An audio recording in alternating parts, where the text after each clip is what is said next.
If you commit to a big goal, you will get big progress. Those of you who believe that is not true with spirituality are still exploring, and that is completely fine. We have one more topic to share.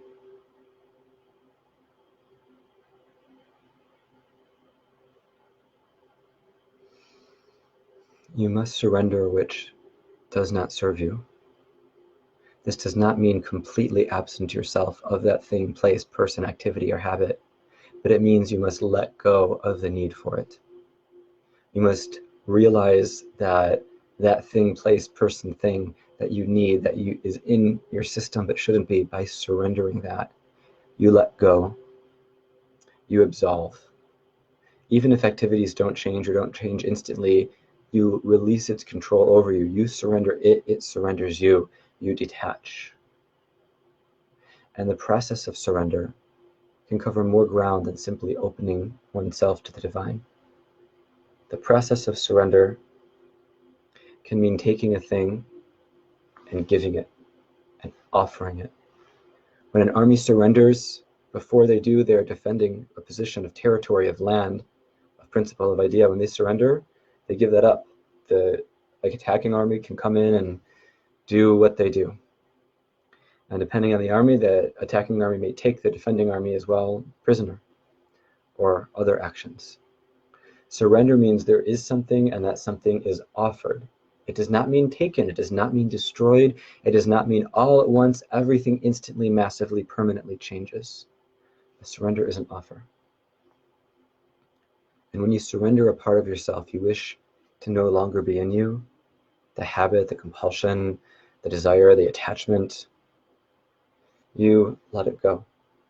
And if it's meant to be in your life, and if it's meant to be, you will notice it and interact with it, but it will no longer be a part of you.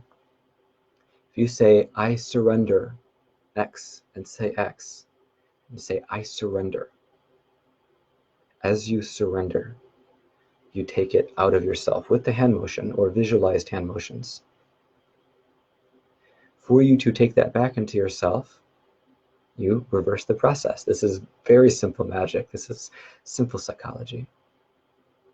So the part of you that loves sweets, loves toxic substances, loves toxic people, toxic news, toxic something, take that, and with me on 3, 2, 1, I surrender. Speak the thing. And notice if in doing that exercise, think about the topic and yourself in relation. Is there a shift? That is all for this evening. David wishes to say a few words, and so he shall. We are grateful to be allowed and permitted and welcomed into your life.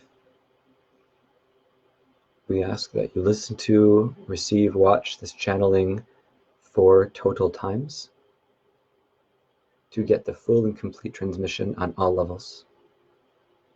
We thank you for your presence and encourage you to re-watch at any timestamp you are led to. And for now, we bid you farewell.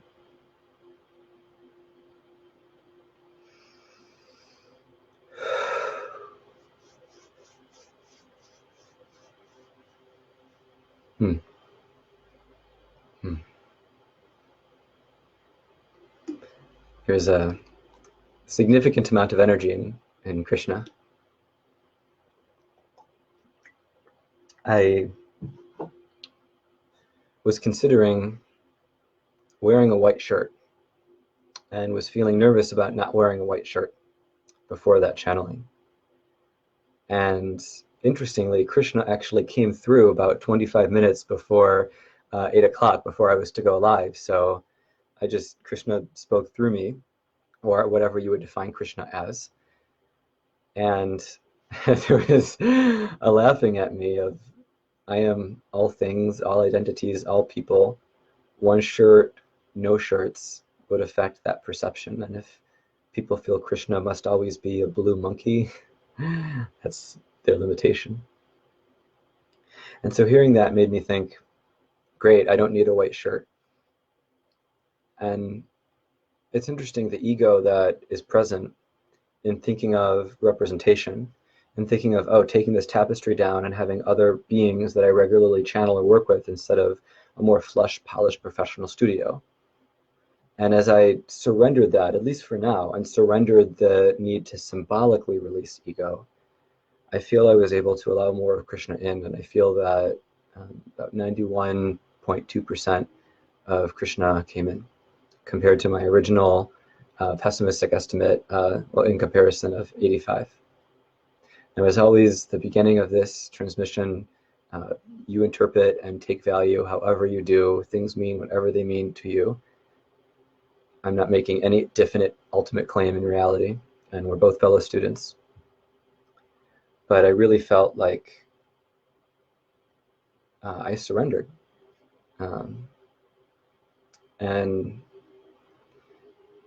as a second live channeling of a divine being or consciousness, I felt like I didn't have to do any work. With Thoth and with the 2 workshops I did last week, I did a lot of inner work to prepare to give a quality offering.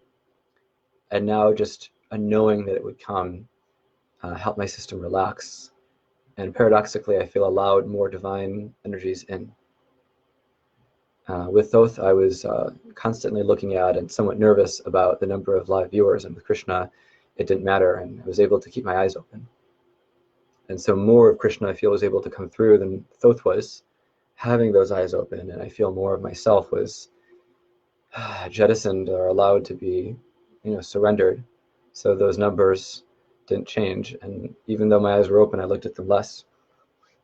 And I say this to be fully transparent because I feel that the era of the infallible guru is long over.